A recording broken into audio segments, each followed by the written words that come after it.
관심을 갖다라는 뜻을 갖고 있습니다.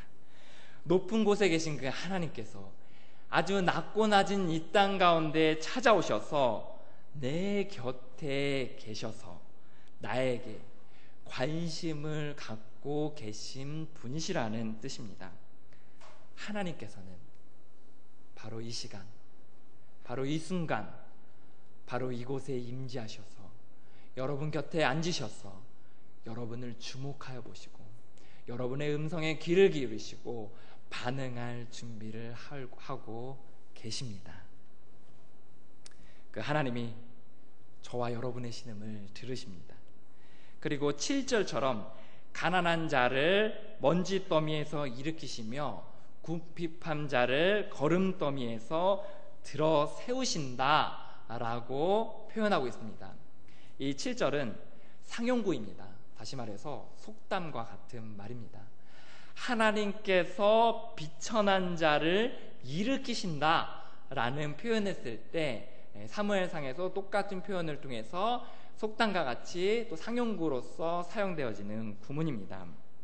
하나님께서는 먼지 더미 속에 있는 것과 같은 티끌 같은 존재를 일으키신다는 말입니다.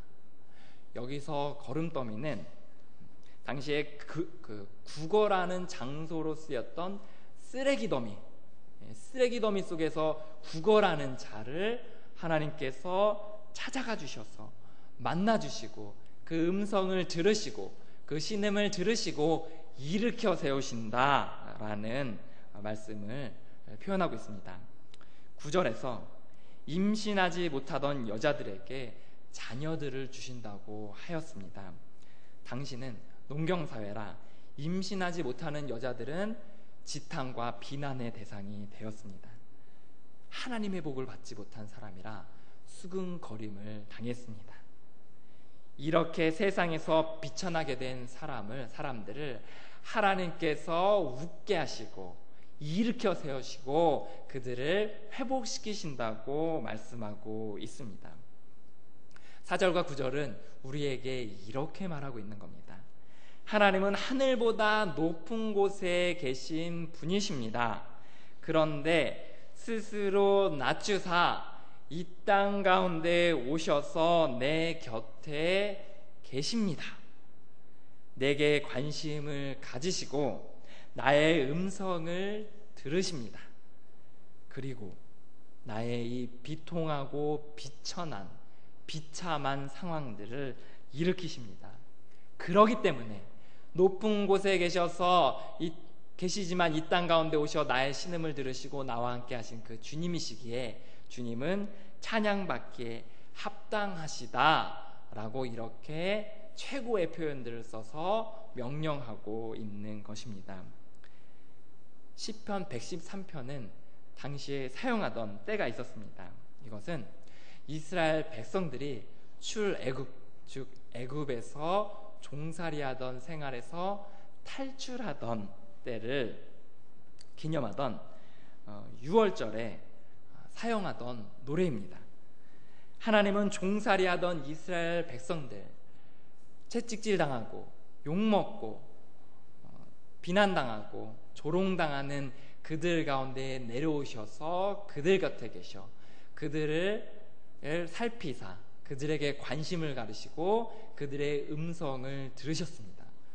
그리고 비참한 상황 가운데 있는 비천한 상황 가운데 있는 그들을 일으키사 출애굽하게 하셔서 온전한 해방의 삶을 살게 하셨습니다. 애굽 땅에 내려가셔서 이스라엘 백성들의 신음을 들으시고 그들 곁에 계셔서 그들에게 관심을 가지시고 반응하신 하나님, 그 하나님이 이 시간 동일하게 이곳에 내려오셔서 우리 가운데 머무시며 우리 곁에 계셔서 우리의 음성에 귀를 기울이시고 우리에게 반응할 준비를 하고 계십니다. 그 하나님이 지금 저와 바로 여러분 그 곁에 앉아 계시는 줄 믿으시기 바랍니다. 하나님께서는 선지자 예레미야를 통해서 이렇게 말씀하십니다. 나 여호와가 말하노라. 나는 가까운데 하나님이요 먼데 하나님은 아닌가. 나 여호와가 말하노라.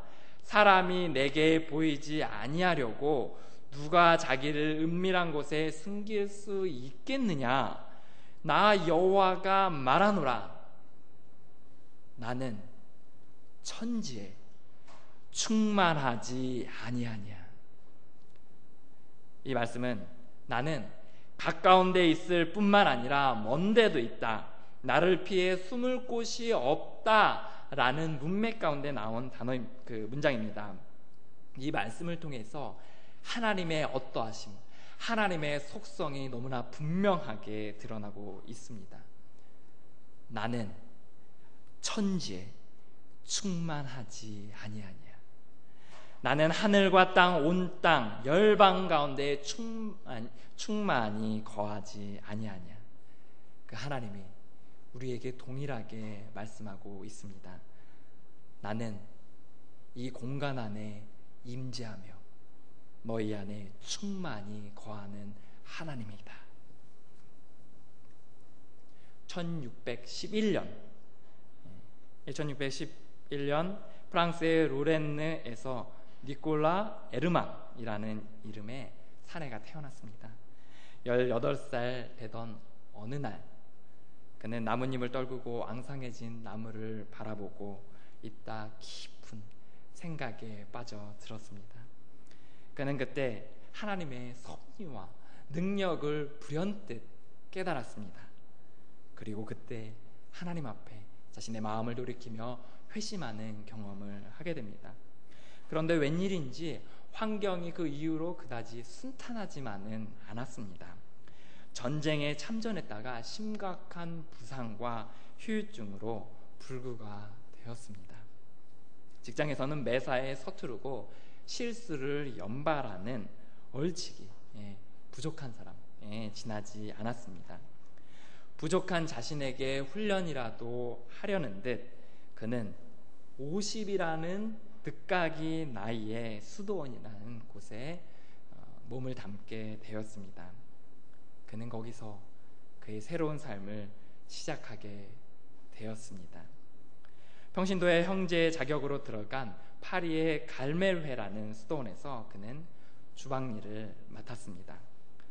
밖으로 드러나지 않으면서 일은 고될 대로 고된 일상이었습니다. 처음에는 고행자로 수련을 쌓는 듯 싶었습니다. 그런데 어느새 그는 자신의 분주하고 힘든 업무 속에서도 내적인 평강을 맛보기 시작했습니다. 하나님의 임재를 통한 깊은 교제의 기쁨을 누리기 시작했습니다. 하나님과 동행하였던 그에게 깊은 인상을 받은 사람들이 그가 죽은 후 그가 쓴 글들을 모아서 책을 내었습니다. 그 책이 하나님의 임재 연습이라는 책입니다. 그는 이후 로렌스 형제라 불려지게 됩니다. 방금 이 글은 하나님의 임재 연습 책의 소개글에서 소개된 내용입니다. 다음은 로렌스 형제가 하나님께 기도하였던 그 기도의 일부분을 잠깐 들려드리도록 하겠습니다. 하나님, 당신은 언제나 제 가까이 계십니다. 제가 살아가며 겪는 모든 일이 오직 당신께 바치는 순종이길 바랍니다.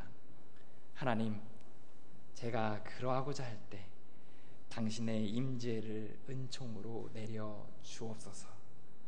이를 이루기 위하여 제가 하는 일을 도와주시고 일의 열매를 당신께 바치오니 언제 어디서나 제 사랑을 당신께로 향하게 하여 주옵소서. 로렌스 형제는 말합니다. 하나님은 언제나 어디에나 계십니다.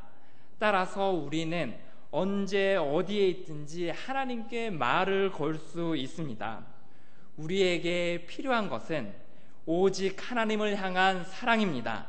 대단하지 않아도 엄청나지 않아도 되는 아주 작은 사랑일 뿐입니다. 하나님은